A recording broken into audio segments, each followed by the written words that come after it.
Today we have in the studio with us the Superintendent of Northwest Local School District, Todd. Thanks so much for coming in. Thanks for the opportunity. I really appreciate it. There's a whole lot going on when it comes to education and schools and things that are affected by COVID, by shutdowns, by all the things that are going on. And then there's just the usual work that happens in the summer to get ready for the next school year. Very true. I know Northwest Local School District is not only gearing up for the start of school, but also working on summer learning opportunities for students. So can you tell us about that a little bit?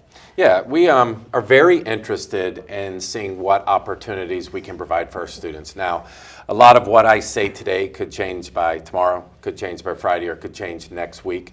But we need opportunities to bring our kids in with staff to see how programs run and see how beneficial they can be. We are continuing to offer some Zoom classes through our AP classes, and the purpose of these classes is to introduce our students to the rigor and the difficulty with which these classes, our AP and CCP classes, will have. It's get them to get them exposure to what they will need to study, and to provide them an opportunity to learn more about what they're going to be exposed to as they move up through our grades, whether you're a 9th grader, a 10th grader, 11th grader, or 12th grader. We do offer our AP classes and CCP to all grade levels at the high schools, so it's a great opportunity. The one opportunity that I was referencing to would be later in July, and we are trying to provide some intervention services for our elementary schools. Now, a lot of this will depend on when the governor releases his reopening requirements for schools. But right now, just so folks understand, according to the order from Dr. Acton and the governor, we are still closed and not allowed to perform in-person classes. So I have been talking to the Hamilton County Health Commissioners. I have emailed the legislators in the state, the governor, and trying to seek permission and put a plan together for what we would like to do. So we are going to try to use our 3 new elementary schools to bus some students in, provide services for them, feed them, see how the interaction goes, see how things go, and basically just practice for a full reopening in the fall. So very excited about what we might be able to do. Right now, that's not allowed, but I think we are going to get clearance as Ohio reopens. And that's the challenge, because you have to plan for what you don't know will be allowed yet. Correct, and it's changing daily and weekly. So want to be very careful with some of the things I talk about today to let you know current status and then what the future status might be. Absolutely. Everything right now is very dated, and folks really need to keep up to date on the website, on your Facebook page. You talked about opportunity and making sure they have access to these classes. And I know that the school district loaned out Chromebooks to students through the year, and you're allowing them to use them over the summer. And tell me how that decision came about and how that helps the students. Yeah, very important piece to what we're trying to do in our school district. We had a goal of 1-to-1 for our Chromebooks for our students. We are at that point. Any student who wanted to could come to our schools and pick up a Chromebook. We also have repair services set up at our schools. If they're using them over the summer, or if they had used them during remote learning and something happened to the computers, they could bring them back in to get a new one or get it repaired. But the opportunity to provide them a tool to use over the summer was very important to us. In 24 to 48 hours, our teachers changed a lot, did a great job adjusting to remote learning, but the equity piece was just not there. I'm not going to sit here and lie and say it was 100% awesome. I think the effort put into it by our staff was phenomenal, but we cannot control whether a child has access to Wi-Fi or actually logged onto the computer to do the work. So over the summer, our thoughts process is that we have shared out websites they can go to, continue their learning, especially in math and literacy, and that the ability to have that Chromebook helps them out. Our expectation is as soon as we hopefully return full force in the fall, that the Chromebooks come back to school and that the ability continues to use them at school or at home. They are a tool, they are a device for learning that we really want our kids to get comfortable with and have access to. And that's important because there's always been work to try to make sure the kids have access to technology at school, but all of a sudden they needed to be able to access it at home, and the same technology is not in every household. Do you think that now that you've had an entire school with the same piece of technology in their house, this Chromebook, to be able to use every day over the summer, do you think that will have an impact on what happens in the coming school year? I do, but it also depends on who takes advantage of it. We still have equity issues with Wi-Fi accessibility. We have purchased some hotspots through our CARES funding and are trying to put those out to our some of our students and some of our staff to use them.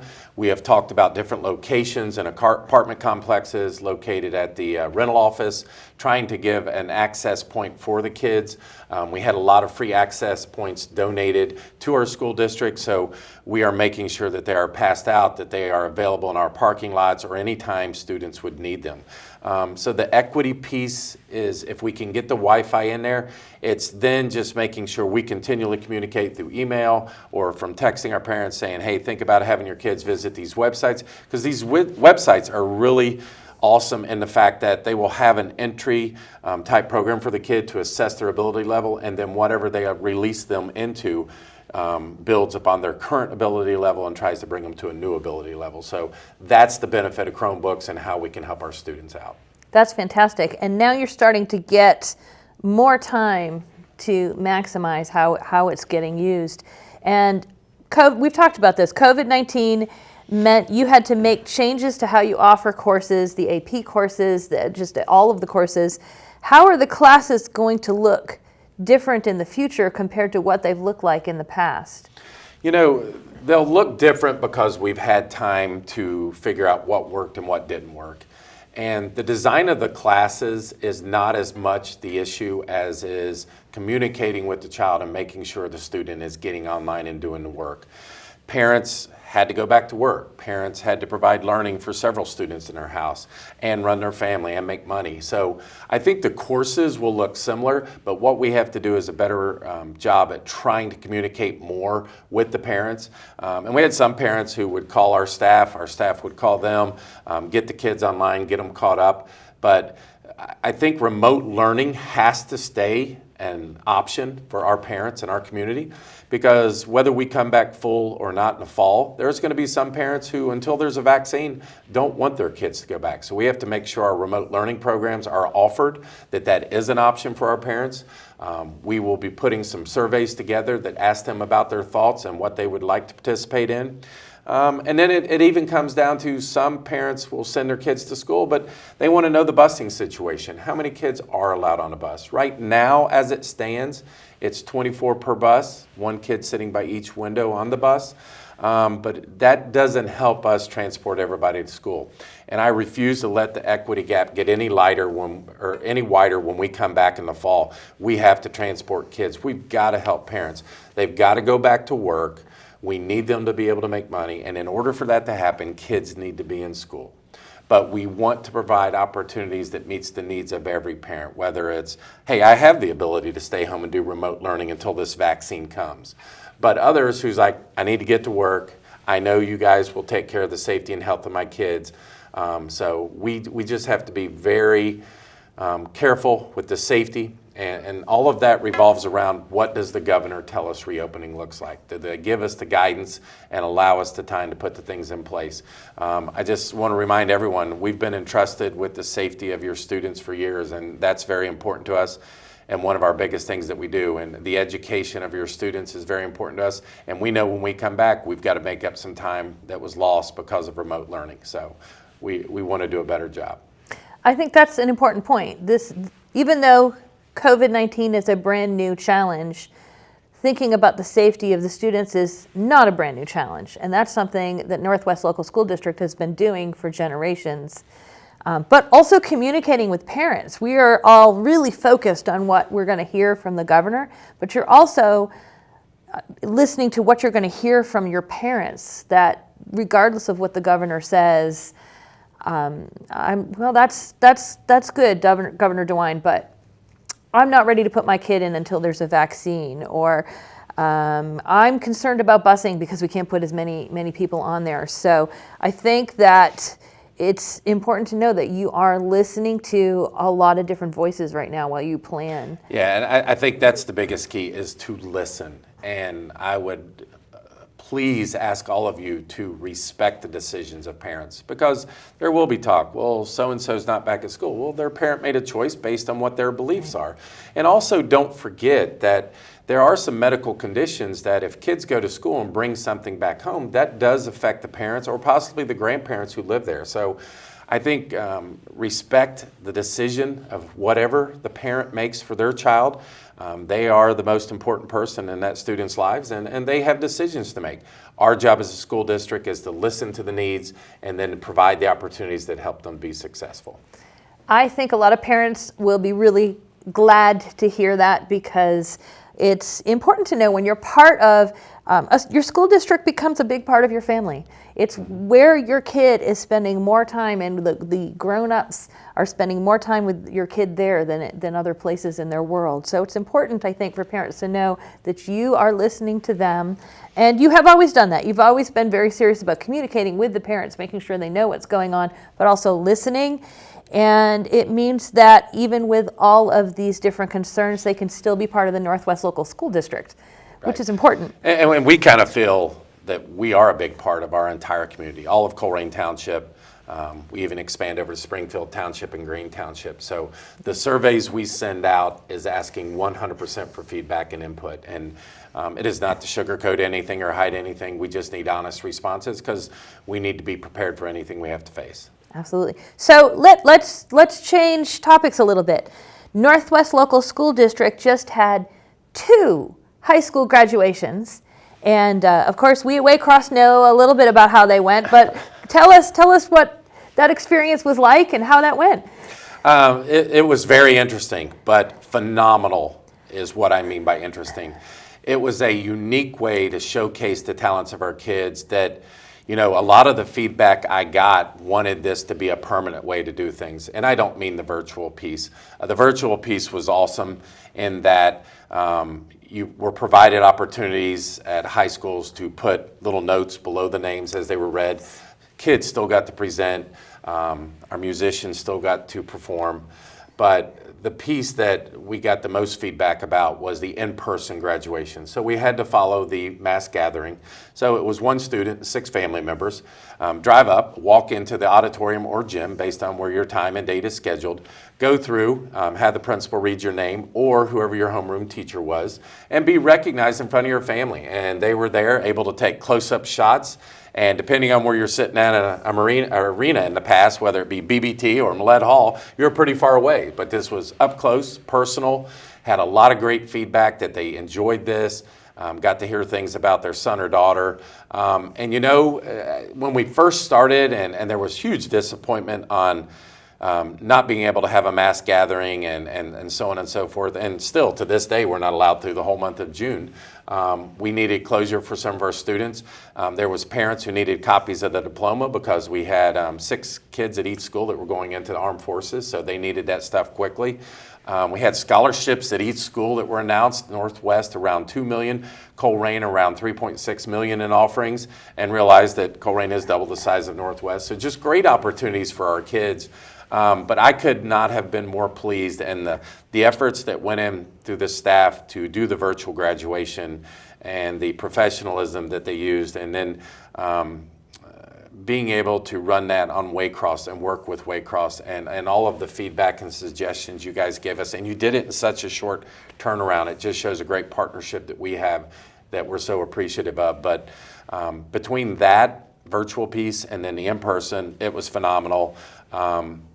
I would like to make sure that every kid gets that opportunity in the future, because some chose not to because they did not want to participate in the in-person.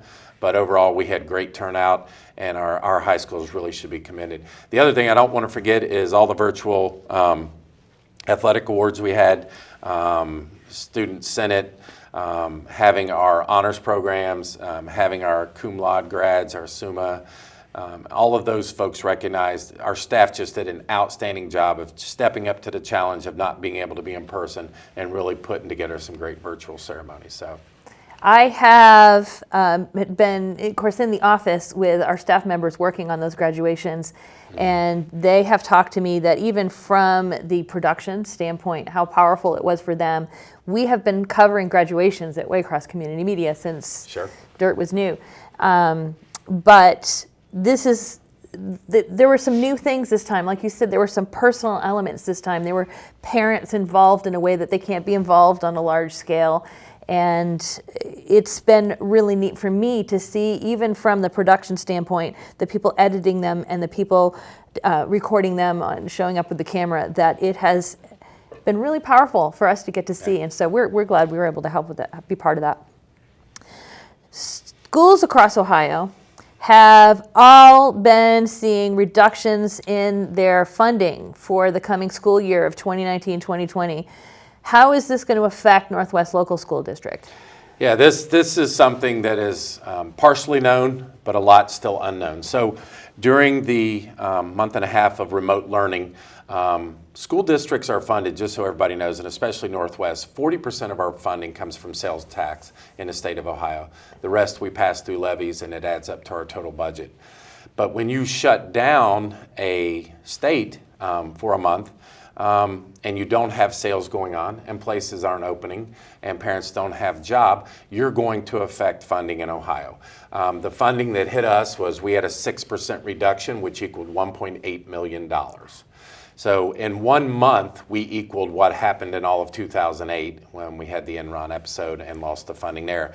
I also want to remind our viewers and our community members that, you know, even after 2008, it was 4 more years before they were able to increase the funding for Ohio. So it either went lower or it stayed the same. So as inflation goes up, schools did not increase in their funding. So the important piece there is, how do you cover the 1.8? And on top of that, we were very fortunate enough to pass a levy last November. Very thankful to our community. Really appreciate the support and what you did for us. But even when we were going through that levy and announcing and meeting with you and having conversations, we talked about, even with passing, and a lot of people asked, well, what does that give us? And we told them it maintains what we currently have, but we also have to make reductions, because what the state is now funding us is not equaling what our costs are as a district. So we are also in the process of making $2.6 million in reductions and trying to do as little as possible to affect our students. But it's a very difficult decision. We've collaborated with our administrators who have worked with their administrative teams and their BLTs, going back to levy fail scenarios if it had not passed in November.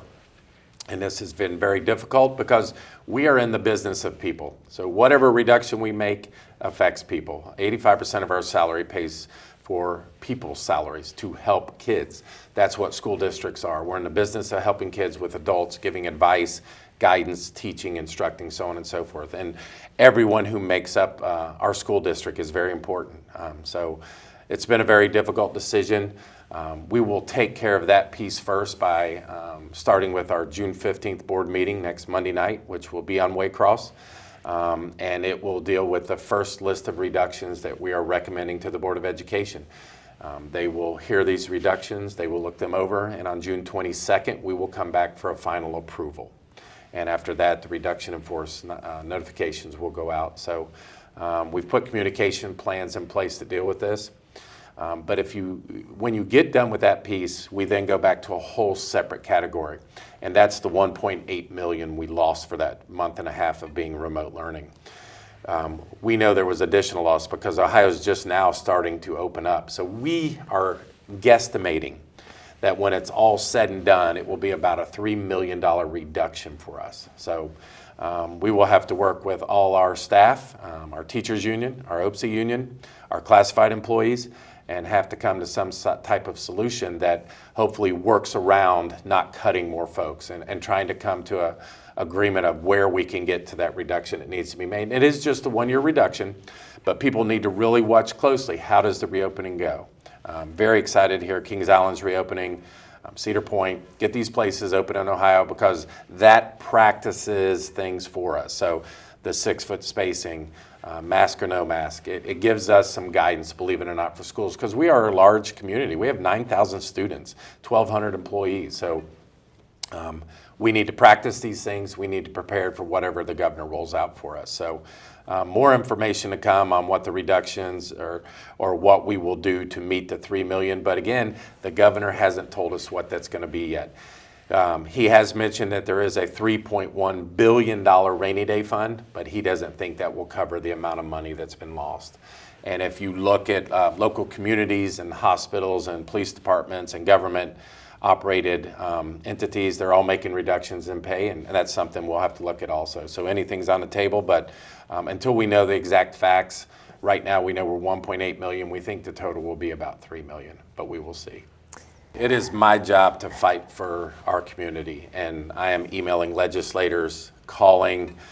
I talked to Bill Blessing, and he is very understanding where we are, but folks need to realize we need a full return to school, because if kids aren't in school, parents can't work. If parents can't work, they don't have money to spend.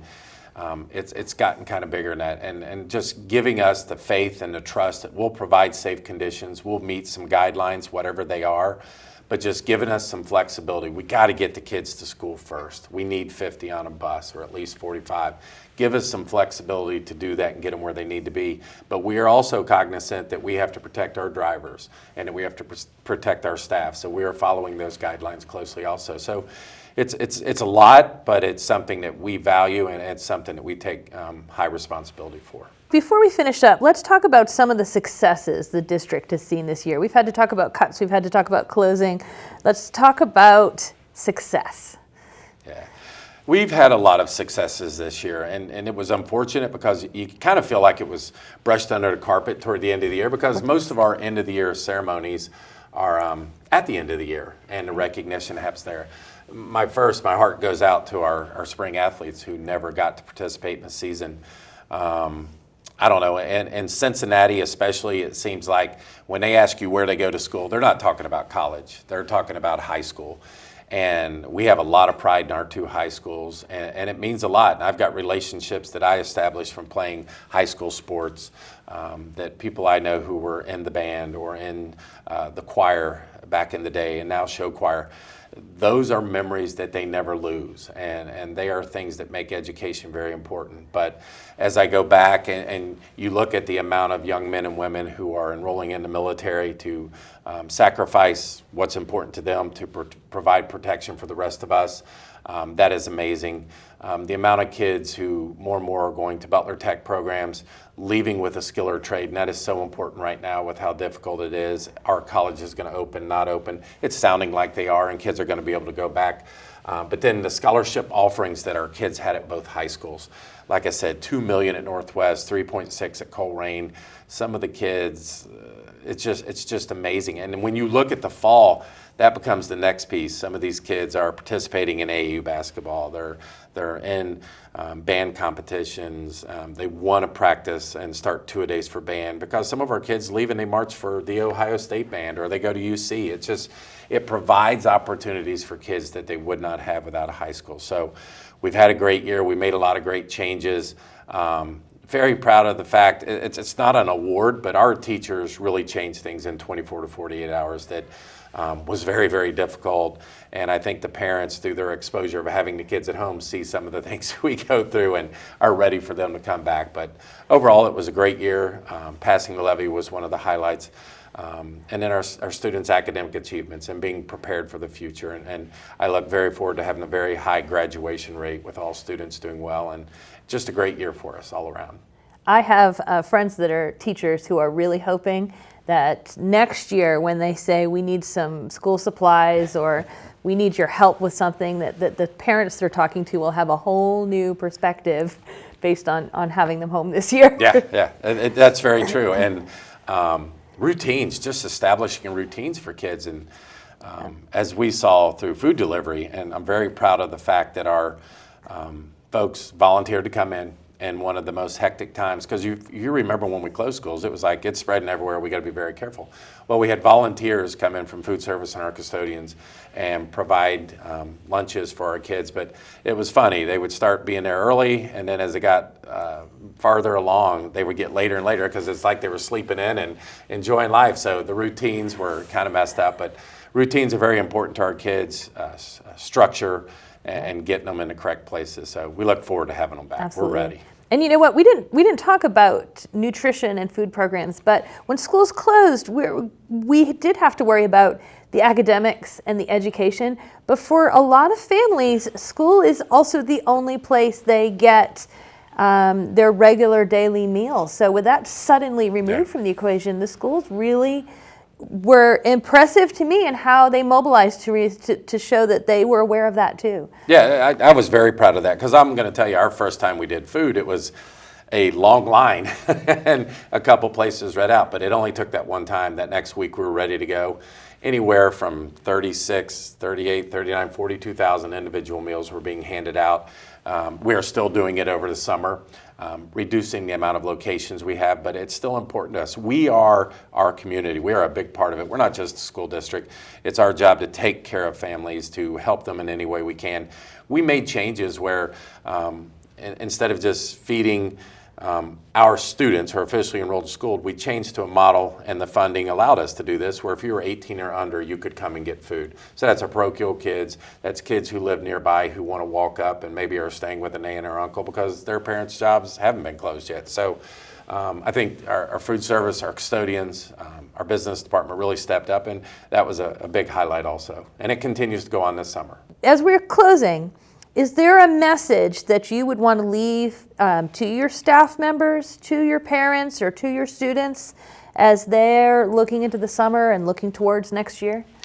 Yeah, it's just to proceed with caution and be flexible in your understanding that right now I don't have the answers you need to know what's going to happen in August. But I do know this: we are fighting for a full return to school. We want our students back. We know that we have some makeup learning to do, but most importantly, we want our kids back. And if our kids are back, parents can go back to work. They can take some of the stress off their plate. But we also are going to be opportunistic as we return and provide a variety of ways to return. Because like I said, if you're not comfortable with your kid coming back to school, or there are medical conditions that you have that your kid could transfer COVID to you, we understand that. We're going to provide remote learning throughout the year. Things change daily. We have to look at a lot of things. We are discussing the school calendar. We were originally wanting to start around August 17th. So at our last board meeting in early June, I presented a calendar that looked at a September 1st start date. We have now backed it up to August 24th or 27th, so most likely the 27th. But we're looking at the days before school starts, and people are going to say, I thought you just said you wanted our kids back at school. Well, we do, but we got to figure a lot of things out. A bus driver picks up a kid. They have certain things they'll look for. We're not sure. They may have to check temperature. We are purchasing devices where if you aim it at the forehead, the laser will tell you the body temperature. There is still discussions on what separation needs to be between a bus driver or doesn't need to be there. And then when the bus driver gets to school, can they inform what they found on their bus? How do we allow kids to enter and exit the building? We have to check their temperatures right now prior to them entering. We need to have sanitizers in place for good hygiene. So we had to go from no longer pumping the hand sanitizer to put your hand over and it automatically squirts it out. So it changes everything. And the mask, a lot of questions are out there. My gut tells me right now, and there is no proof behind this, that adults will probably be required to wear a mask, but I don't think students will. It will be a parent's choice. And that's because they're finding out about what the disease is like. Now, all of that could change, but that's what I think will happen. We'll be prepared either way. The cost associated with masks for our district with 1,200 employees and 8,900 to 9,000 students will run our district about $2.1 million next year. So that is a big cost if students and staff are required to wear a mask. Safety is important. We'll need to make sure that we've got to figure out what happens. We have 2 high schools, 3 middle schools, 5 elementaries. 1 school gets 3 cases of COVID. So we need guidance from the health department. What does that mean? It seems to be changing weekly or monthly on how long you have to stay out. It was 14 days. I'm not sure that's what it is anymore. If you come in with a low-grade fever of 100.6, that might be over what they require. So we've got to have COVID rooms in each building so we can do separation immediately if somebody comes down with a temperature. And then it's going back to the basics for kids. You know, our whole life we've been taught, shake somebody's hand, introduce yourself, and just changing that while we're in school, because the effects may not be that much on kids, but it's what they could take home to parents or grandparents. So just be patient with us. Understand that safety is our number one concern. Surveys will be coming out. Please respond. Please don't get angry when our surveys go out. We want the information from you. But sometimes what we can put on the survey is based on what we're currently allowed to do. And right now, I want to remind everyone, we currently are closed as a school and cannot have classes or summer intervention programs in person. Now, people might say, well, that doesn't make sense. Sports teams are back together. Well, they are. And that's another good way for us to practice. And I think everybody's aware in our district, come August 1, our high schools are hitting the ground running. We will have 200 to 400 kids on campus at each building going through sports, band, whatever they need to do. So just be patient with us. Know that we are looking out for your best interests. Know that we 100% want to return full in the fall, and we will do our best. And I am trying to be proactive in my approach to our legislators and our governor and talking and working with them. And we're just really excited about getting the kids back. Yeah, they can look forward to their favorite things returning, and we'll always also be prepared for going back to remote learning if it happens to pop up again. Hopefully not, fingers crossed, or some type of blended learning. But whatever we have to do as a school district, we're planning and prepping right now. Well, thank you so much for coming in. I really appreciate the time you've taken to make sure that we can let the parents of the Northwest Local School District know what's going on. I think the biggest key is keep your eye on the website, because things are changing and you're planning for all eventualities, but to find out exactly which eventuality happens, we'll have to keep our eyes on the website and keep our eyes on the Facebook page and for all the avenues of communication that you have. I think we're all looking forward to seeing how next year happens. Yeah, I am too, and as always, I appreciate the partnership with Waycross and the information you provide for our school district. So thank you guys for everything you do.